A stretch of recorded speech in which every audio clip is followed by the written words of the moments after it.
Shalom, shalom, shalom. Kita lanjutkan sesi yang berikutnya. Sudah disampaikan beliau itu bahwa jelas itu nubuatan Yohanes. Nubuatan Yohanes bahwa di hari kemudian akan terjadi semacam ini. Itu namanya nubuatan. Nubuatan itu adalah suatu perkataan yang daripada Tuhan pencipta langit dan bumi dikeluarkan lewat lidah seseorang. Pengetahuan itu pengetahuan langsung daripada Tuhan pencipta langit dan bumi, bukan pengetahuan manusia. Dan banyak nubuatan yang sudah digenapi. Ya. Kalau saudara saya pernah bilang baca Yesaya 53, di situ nubuatan Yesaya kepada Yesus Kristus akan lahir. Akan datang dari keturunan Daud, bahkan dari keturunan Daud. Padahal Daud belum lahir. Udah dikatakan keturunan Daud akan lahir raja di atas segala raja. Akan datang juru selamat. Tidak terbantahkan. Ini saudara tahu ratusan tahun sebelum Yesus lahir ini. 400 tahun sebelum Yesus lahir, apalagi Daud. Ya kan? Ya kalau Daud bolehlah karena keturunan Daud ya. Tadi saya salah ngomong. Kalau Daud duluan lahir daripada Yesus. Ya kan? Karena Yesus daripada keturunan daripada Israel, ya kan? Yahudi turun kepada Yehuda, ya, turun kepada Daud nanti kalau silsilah Yesus Kristus, ya. Kalau kita lihat dari Abraham, ya, dari Abraham sampai Daud ke Yesus Kristus. Nanti ada di Matius 1. Nanti baca aja itu di Matius 1. Ada keturunan dari mana asal mulanya lahir Yesus Kristus itu. Ya.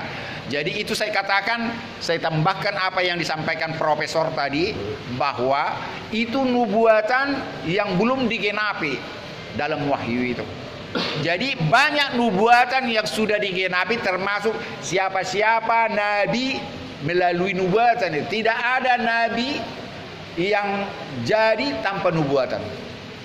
Nih, kalau saudara nanti baca semua nabi apapun itu, didahulukan dengan nubuatan. Akan lahir nanti nabi ini, nabi ini, nabi ini. Terlalu panjang khotbah ini. Termasuklah kelahiran Yesus melalui nubuatan ini. Jadi percayalah kitab suci ini sudah teruji.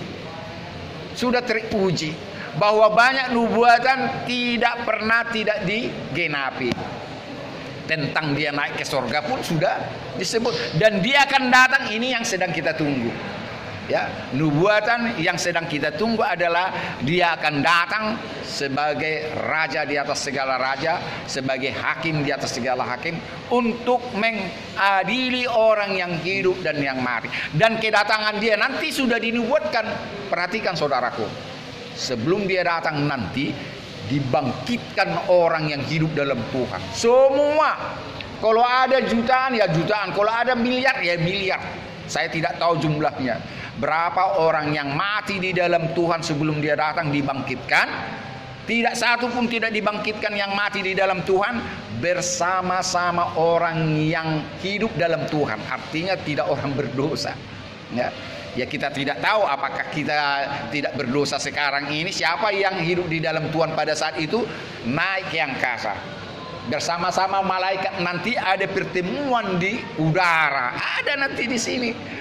Nah, disongsonglah dia, Yesus sebagai juru selamat kita itu, untuk meletakkan kakinya di atas bumi ini.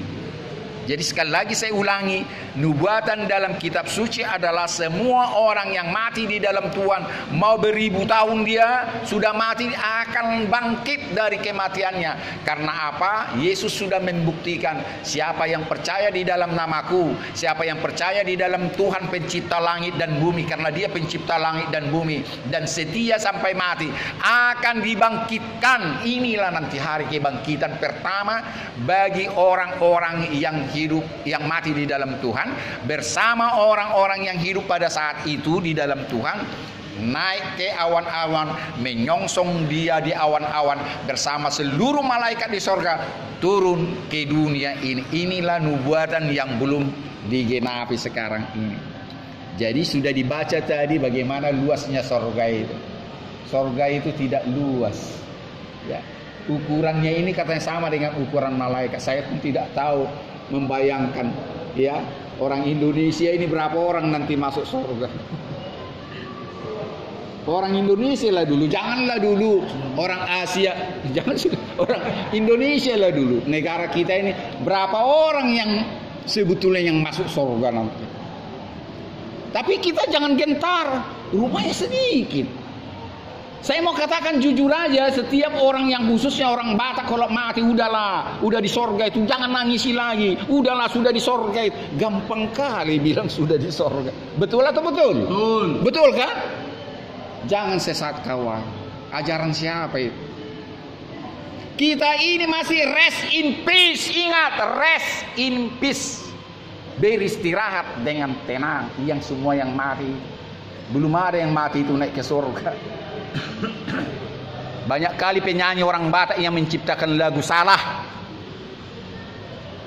yang dibilang lah di Batak di Tanoon, ada lagu Batak itu kan, orang tua mido di Batana di Tanoon, Tuhanmu yang di tanah ini, Tuhanmu yang kelihatan. Saya pernah bilang itu, baca Yesaya 40, mau engkau samakankah orang tuamu dengan Tuhan itu, Elohim Adonai itu? Saya tidak sanggup menyatakan itu. Sekalipun orang tua itu harus dihormati, hukum Taurat. Hormatilah orang tuamu agar lanjut usiamu di tanah yang diberikan Tuhan kepadamu. Itu kita katakan amin. Tapi jangan katakan orang tuamu itu adalah Allah yang nomor 2, Tuhan yang nomor 2, Lord yang nomor 2. Tuhan adalah Tuhan. Tadi kita sudah baca itu. Tuhan adalah Tuhan, aku adalah aku. Tidak ada yang sama seperti aku. Terlalu panjang nanti kalau kita baca Yesaya 40. Dengan patungkah, dengan orangkah, dengan ciptaanku kah? Masa kan dengan ciptaannya kita samakan dia? Katakanlah halilintar, ciptaan Tuhan. Masa kita samakan Tuhan dengan halilintar? Jadi cacing juga demikian dong. Berarti kita samakanlah Tuhan itu dengan cacing. Ya, dengan virus kemarin itu, ya. Jangan COVID. Bilanglah Tuhan itu COVID, sembahlah COVID itu. Ya, yang anjing dan babi yang sering kalau orang berantem babi anjingnya samalah itu Tuhan, karena itu ciptaan Tuhan. Jadi Tuhanmu babi dan anjing. Jadi pakai pikiran, pakai jiwa dan batinmu dalam beragama. Apalagi mengikut dia. Kalau saudara sudah mengikut dia, akan dibuka tabir kebenaran itu. Jadi banyak kebenaran yang saya ungkap di penjara ini, yang banyak orang tidak dengar. Bahkan di gereja sendiri orang terbelalak matanya. Yo, selama ini kami nggak tahu. Saya kasih kebenaran itu. Jangan katakan orang tuamu itu adalah orang wakil Tuhan, Tuhan yang nampak, Tuhan yang nomor 2. Pada saat sekarang ini orang tuamu bisa beralih agama, disangkalnya Yesus. Sekarang ini gonta-ganti agama banyak. Jadi itulah ketuhanmu. Itu aja logikanya. Makanya saya katakan ini, bukan saya katakan jangan hormati orang tua, tetap kita hormati orang tua itu. Tapi ada batasnya. Karena saudara pun jadi orang tua, anak pun nanti jadi orang tua dan sebagainya. Jadi saya mau perdalam apa yang dikatakan tadi, berbicara tentang nubuatan.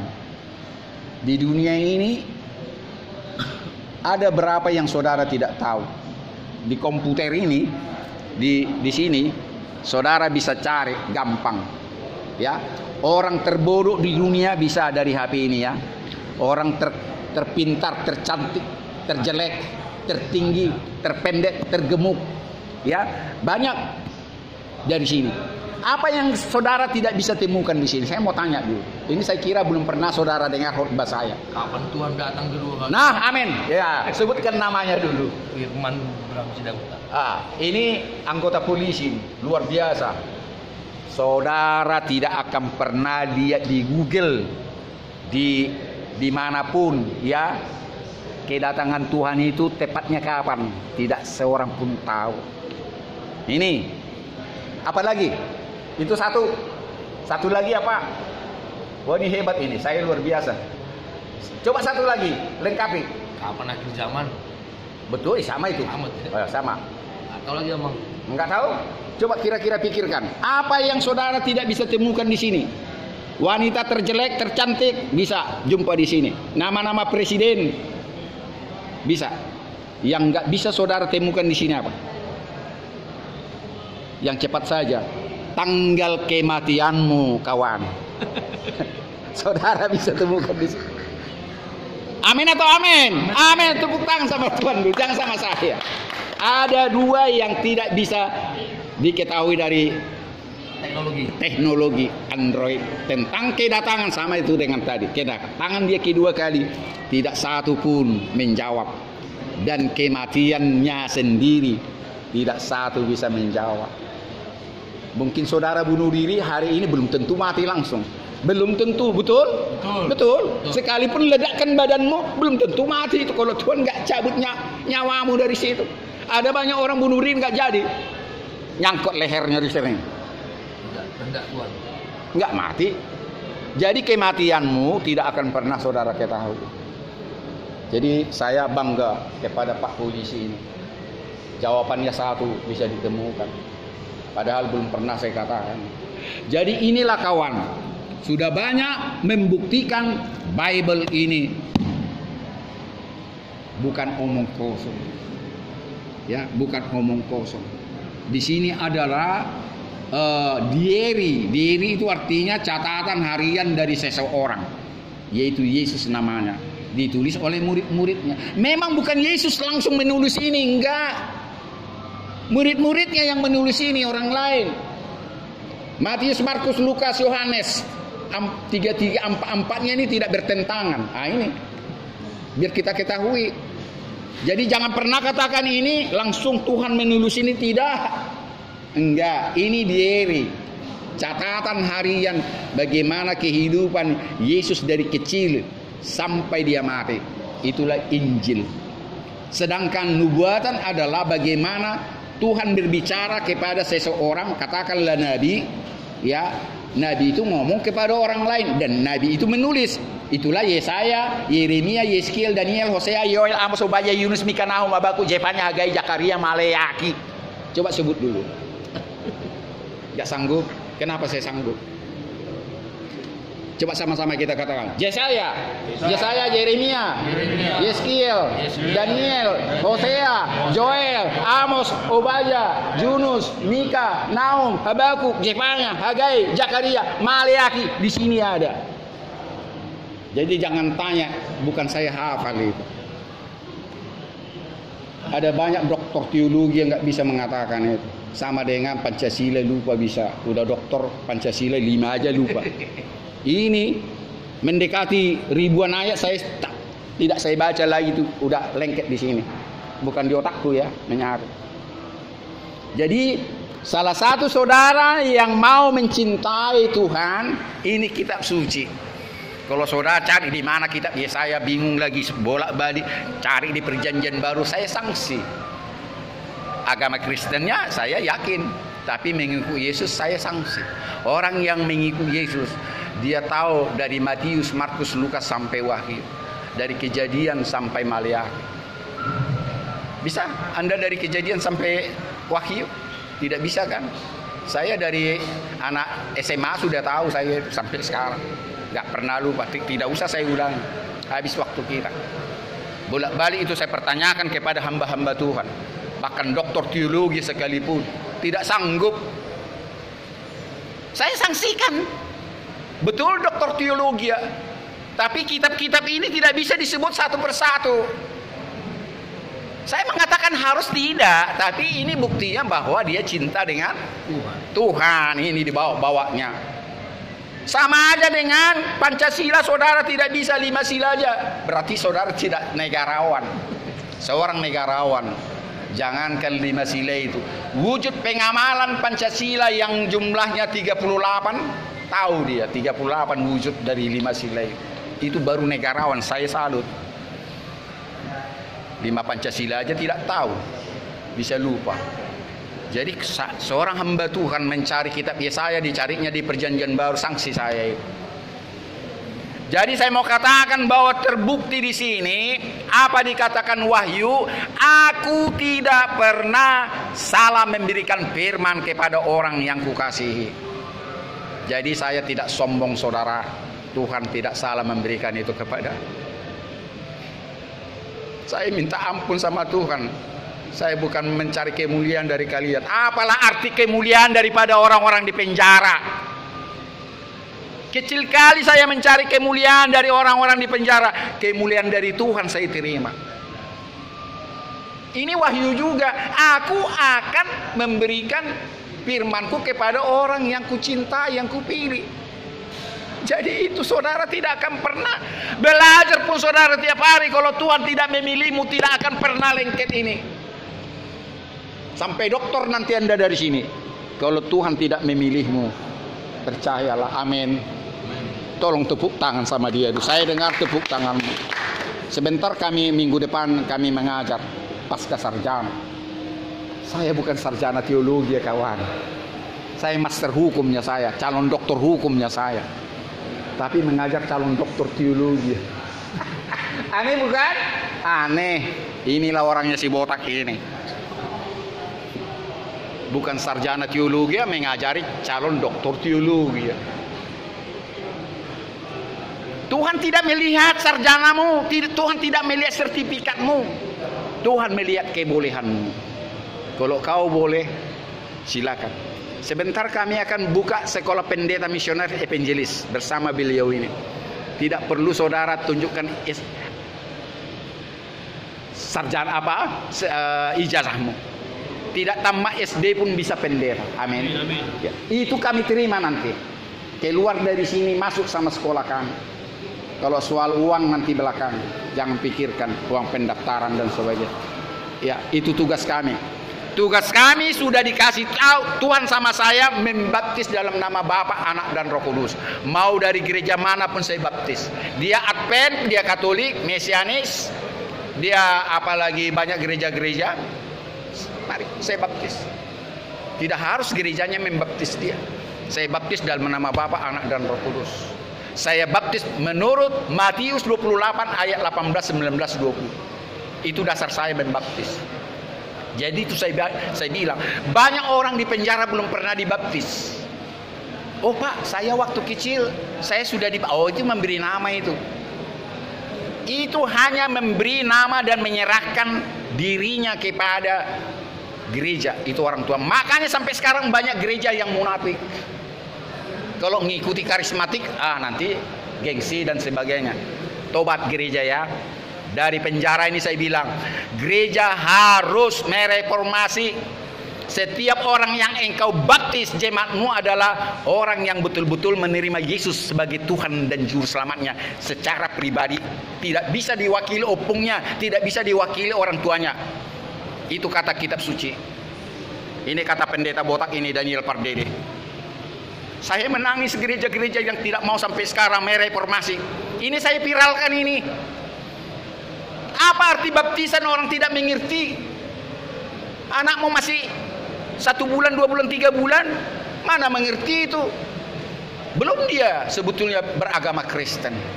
Menjadi agama Kristen adalah orang yang sudah menerima Tuhan dan Juru Selamatnya secara pribadi. Kawanku adalah seorang Katolik. Saya yakin di gerejamu tidak akan pernah khotbahnya seperti itu. Ajaran Katolik juga banyak perbedaan-perbedaan sama Protestan. Sedangkan sesama Katolik pun banyak perbedaan-perbedaan, banyak juga aliran. Sesama Protestan juga banyak aliran-aliran. Ini saya buka-bukaan. Apa maksud saya mengajarkan ini? Biar tujuannya adalah kembalikan gerejamu kepada dirimu sendiri. Bukan berarti saudara tinggalkan gerejamu, amin. Amin. Jangan tinggalkan gerejamu. Saya tidak akan meninggalkan gereja saya, sekalipun gereja saya banyak kekurangan dan kelemahannya. Sekalipun saya khotbah juga di gereja saya. Gereja saya HKI, Kuria Kristen Indonesia. Saya sekali-sekali masuk juga ke situ. Karena saya lebih suka ke penjara. Jadi saya mau buka-bukaan masalah iman, karena sudah disinggung profesor ini tadi nubuatan. Nubuatan itu tidak lepas dengan iman. Apa itu iman? Iman nanti baca di Ibrani, itu ditulis. Ya terlalu lama nanti buka-buka. Kalau mau cepat buka, silakan baca. Di situ dikatakan iman adalah dasar dari sesuatu yang kita minta. Bukti dari segala sesuatu yang belum kelihatan jadi nyata. Di situ. Itulah iman. Dasar dari segala sesuatu dengan iman kita minta. Ya, bukti segala sesuatu yang belum nyata jadi nyata, itulah iman. Ya, makanya saudara jangan berdoa mudah-mudahan. Sering saya kritisi. Kalau saudara berdoa mudah-mudahan itu bukan dengan iman. Amin.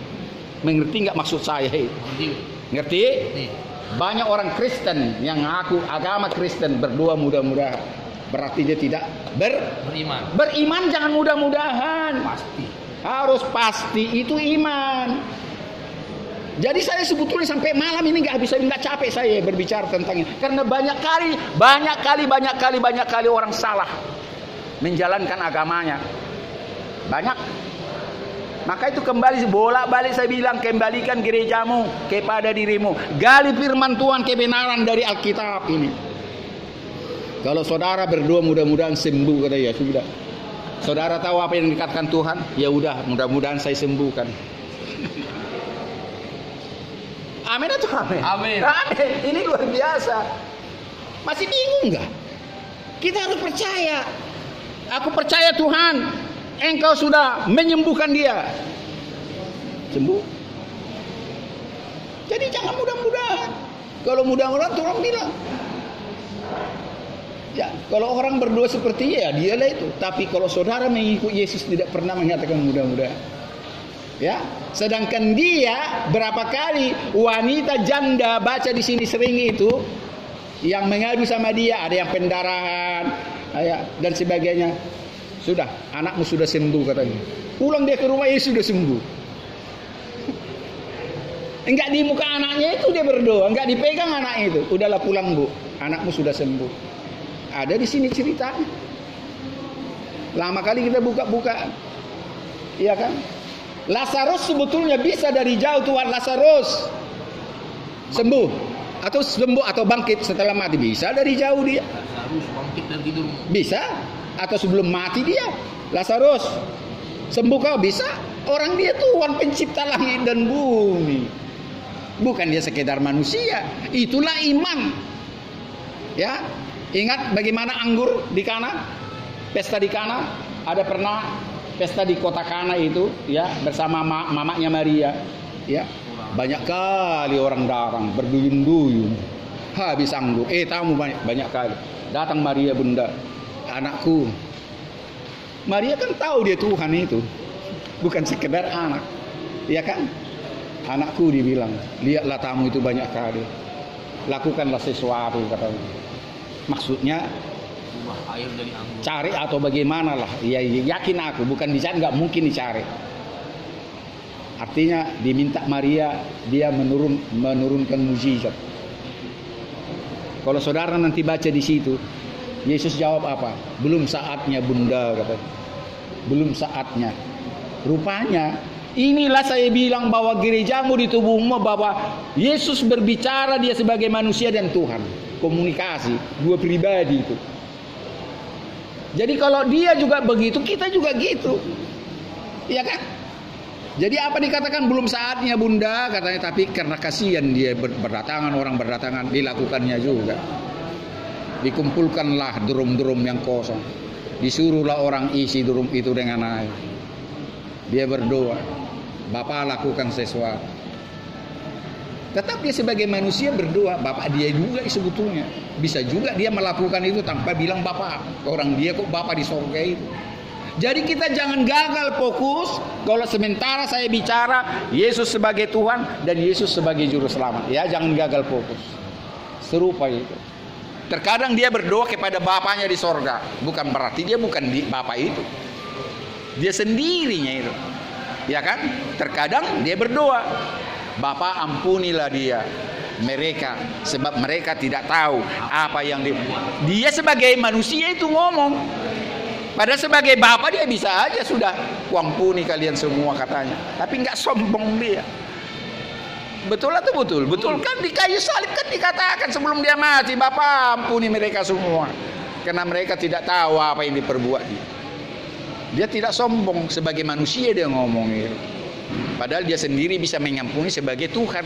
Nah, inilah dalam kesempatan ini saya katakan bahwa iman pengharapan dan apa tadi nubuatan ini kita harus mendalami itu apa iman, apa pengharapan, apa nubuatan.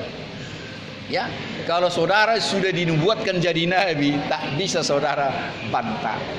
Cuma sekarang tidak ada istilah nabi. Jadi kalau Tuhan mengatakan anakku, kau akan kutangkap, ditangkapnya. Karena saya ditangkap melalui KKR.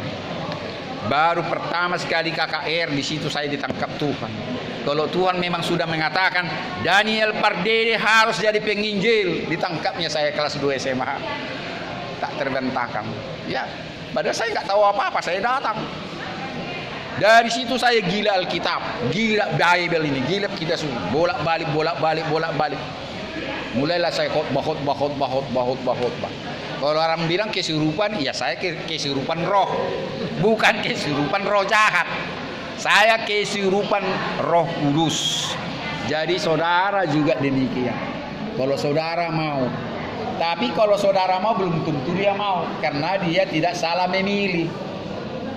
Ya, tidak salah memilih dia. Tapi kalau saudara juga menolak, nggak mungkin. Dia bikin jalan. Dia bikin jalan biar saudara lumpuh. Ingat Saulus? Saulus jadi Paulus. Dia tadi kan menolak itu. Dibutakan matanya. Dibutakan matanya, baru dia mengakui bahwa Tuhan itu berkuasa atas dia. Yang tadinya dia mengejar-ngejar orang Kristen, membakar gereja dan sebagainya. Tapi kalau Tuhan memilih dia jadi rasul, jadi muridnya, tidak bisa terbantaikan. Jadi sekali lagi saya ulangi, ini penting. Sekalipun saudara berminat jadi murid Yesus, kalau Tuhan tidak mau, tidak jadi. Tapi saudara pun sebaliknya, jika saudara tidak mau jadi murid Yesus, kalau dia mau, saudara akan kena tangkap. Ya, ekormu dipegang, kepalanya keluar. Dikasih bebas saudara, tapi ekormu dipegang sama seperti ular. Gak bisa kau lari kawan. Jadi itulah, saya belum kenal sama kawan ini. Bisa sebut namanya? Yang kencang. Peri Saputra. Ya, Edi. Peri Saputra. Peri Saputra, pakai marga? Hah? Perangin-angin. Gerejanya? Protestan. Kata gereja GBKP apa? Hah? Protestan. Iya. Protestan itu kan bahkan banyak GBKP, HKB. Gerejanya apa? Oke. Nama gerejanya ini kita sudah tahu. Jadi saya tertarik lihat badanmu kawan. Ya. Ketahuilah, baca di sini. Ya.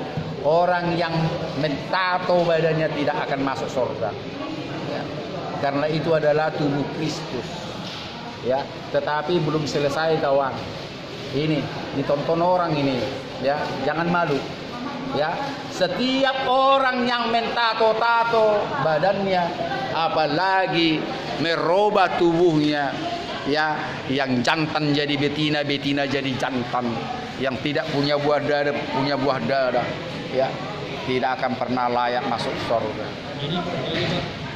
Sama, baca kitab suci. Nanti saya cari, ya, bukan kata saya, ya, karena itu adalah milik Tuhan, Baik Allah. ya. Saudara tidak layak mengukir-ukirnya itu. Saya bukan kata saya. Ada nanti ada kesempatan saya buka-bukaan tentang ini. Tetapi termasuk orang yang melakukan seksual yang tidak semestinya tidak masuk surga. Katakanlah, ya, gay, apalagi lesbi, termasuklah itu, tidak akan bisa, ya, berhubungan dengan binatang, ya. Saya sudah buka-bukaan semuanya. Apa dosa yang dilakukan manusia, saya sudah lakukan. Tapi ingat kawan, jangan tunggu sampai mati. Kalau kau mati kawan, bermiliar dolar uangmu tidak akan bisa mengampuni dosamu dengan keluarga. Dosa harus terampuni pada saat kita hidup. Itu aja. Cuma kita tidak tahu kapan mati. Jadi segera, kalau tahu memang kita berdosa, minta ampun sama Tuhan. Amin. Jangan tunggu. Kalau saudara nanti baca di sini, terlalu banyak nanti kalau kita buka. Jangan tunggu matahari terbenam atau matahari terbit. Kalau saudara tahu dosamu, minta pengampunan sama Dia. termasuk mengampuni orang yang bersalah. Itu juga jangan tunggu matahari terbenam atau terbit, cepat-cepat minta ampun, apalagi sama Tuhan. Amin. Amin. Amin. Jadi itulah yang bisa saya sampaikan dalam kesempatan ini. Karena sudah terlalu siang, kami agak terlambat. Dan mungkin juga jadwal nanti berubah. Mungkin jam 2 ya. Hari Minggu nanti jam 2 lah. Hari Minggu, Bang. Mulai minggu besok jam 2 lah. Karena nggak terganggu saya melayani di gereja. Iya, Bang. Saya kalau melayani di gereja pagi, ya, sehingga dari gereja bisa kemari. Jadi kalau kayak tadi sangat terburu-buru ya. Jadi jangan ada pernah, sekali lagi, jangan ada pernah gantungkan dirimu kepada pendetamu, kepada gerejamu, tapi gantungkanlah kepada Roh Kudus yang ada di dalam hati dan pikiranmu. Amin. Karena manusia bisa salah, ajaran saya pun bisa salah, ya, ajaran gereja pun bisa salah. Jadi jangan pernah lupa Tuhan bermukim dalam tubuhmu. Setiap orang yang percaya bahwa Tuhan bermukim di situ. Peliharalah kekudusan setiap saat dan selalulah minta pengampunan dosa. Setiap saudara belum pernah minta pengampunan dosa. Amin. Amin. Mau saudara minta pengampunan dosa sekarang ini? Mau? Tapi kalau minggu kemarin sudah tuntas, kalau belum ada tuntas boleh. Nanti baca kitab suci dalam Ulangan, ya. Kalau Tuhan sudah mengampuni dosamu, jangan pernah ingat-ingat lagi. Kekejian bagi Tuhan. Ya, Tuhan aja marah. Kalau merasa dosa kita sudah diampuni, setelah kita minta pengampunan, jangan ingat lagi itu. Tuhan marah. Seolah-olah engkau tidak percaya ada pengampunan. Sudah? Nah, jadi saya ingatkan kepadamu kawan, hanya dosa yang belum diampuni Tuhanlah saudara minta pengampunan. Amin. Nah, sebelum saudara minta pengampunan, maukah saudara mengampuni orang yang berdosa kepadamu? Mau? Kalau tidak mau, percuma kita minta pengampunan sama Tuhan. Sebelum kita mengampuni orang yang bersalah kepada kita, percayalah, sia-sia doamu minta pengampunan dosa kepada Tuhan. Mau? Ada yang angkat tangan, angkat tangan. Kalau kemarin yang sudah selesai dosanya nggak usah. Tapi siapa tahu kemarin ya bikin dosa lagi di sini. Kita tidak tahu ya. Jangan-jangan saudara homo saya pun nggak tahu. Ya, siapa tahu? Siapa tahu kan? Ya ini penjara bung. Ini penjara bung. Ya ini penjara. Di penjara banyak homo dan sebagainya. Ya siapa tahu? Ya saya kata. Oke. Jadi artinya kalau dosa yang sudah selesai jangan ingat-ingat. Tapi kalau ada, angkat tanganmu lagi, kita minta pengampunan dosa itu. Tuhan marah kalau saudara sudah diampuni saudara. Ya, ada dosa yang belum terampuni sama Tuhan, angkat tanganmu biar kita berdoa. Ada? Sudah diampuni Tuhan kah dosamu? Belum. Karena itu saya bilang, angkat tanganmu kalau ada merasa dosamu belum diampuni oleh Tuhan. Ya. Karena apa? Kita bukan sombong. Kita sendiri menyadari dosa itu sudah selesai. Itu dengan iman. Itu iman juga. Kalau saya percaya, tidak percaya dosa saya sudah diampuni sama Tuhan. Kalau masih ada dosa saya, ya saya tidak beriman. Makanya saya percaya masuk surga. Ini bukan omong kosong. Dosa saya sudah selesai. Ya. Jadi kalau ada hamba Tuhan atau pendeta tidak merasa diampuni dosa, ya bukan hamba Tuhan itu. Macam mana dia meyakinkan umatnya dosanya diampuni? Angkat tanganmu. Oke, siap? Nanti ikuti doa saya untuk minta pengampunan dosa. Tidak salah bagi saudara-saudara kalau ada dosa kemarin-kemarin. Nah, ya kita berdoa ya. Kita berdoa. Bapa yang baik Elohim, Adonai Elohinu. Saat ini Tuhan masuk kami kepada sesi pengampunan dosa. Biarlah roh Tuhan menyertai kami dan memampukan kami Tuhan mengaku dosa kepadamu. Dan sebelumnya Tuhan, mampukanlah kami mengampuni orang yang bersalah kepada kami. Tanpa kami Tuhan mengampuni orang yang bersalah kepada kami, Tuhan tidak akan bisa dan mau mengampuni kami.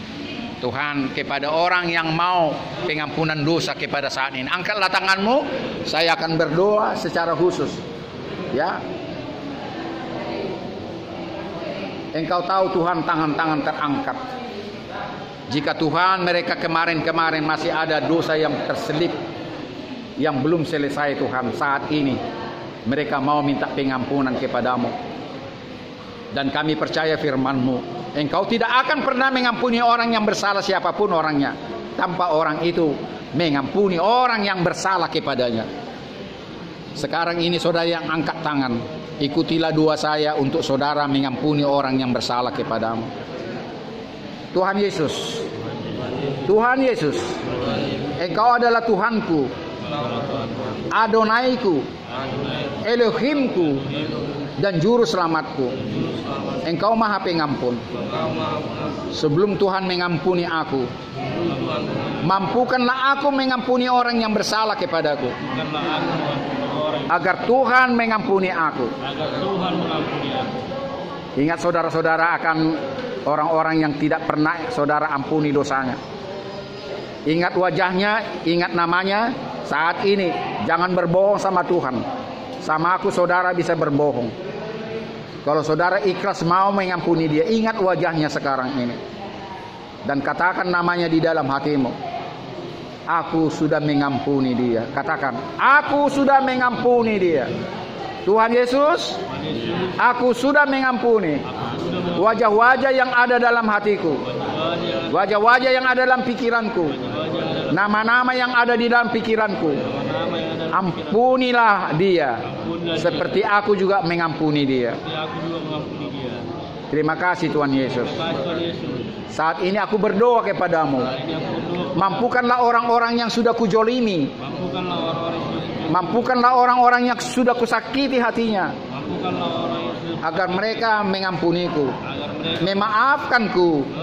Semuanya ini Engkau mampu Tuhan, menggerakkan hati mereka semua yang mereka saya sakiti untuk mengampuniku. Terima kasih Tuhan Yesus. Biarlah terjadi kepada kami saling mengampuni. Saat ini Bapa, Engkau mampukanlah aku mengaku kesalahanku kepadamu, kejahatanku kepadamu, dosa dan pelanggaranku. Ingatlah saudara, apa yang saudara jengkelkan ke mata Tuhan. Jika saudara membuat tato-tato, minta pengampunan kepada dia.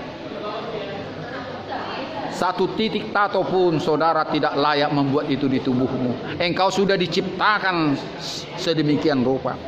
Jangan pernah tidak mengampuni, jangan pernah tidak mengakui itu kesalahanmu. Carilah dalam firman Tuhan bahwa itu kejahatanmu kepada Tuhan. Ikuti doa saya. Terima kasih Tuhan. Engkau sudah mengingatkanku atas dosa dan pelanggaranku kepadamu. Sekarang ini ampunilah aku Tuhan, agar aku tahir, agar aku suci, dan Engkau akan menyertaiku 24 jam. Terima kasih Bapa. Aku memuji dan memuliakan-Mu. Dalam nama Tuhan Yesus dan Juru Selamatku.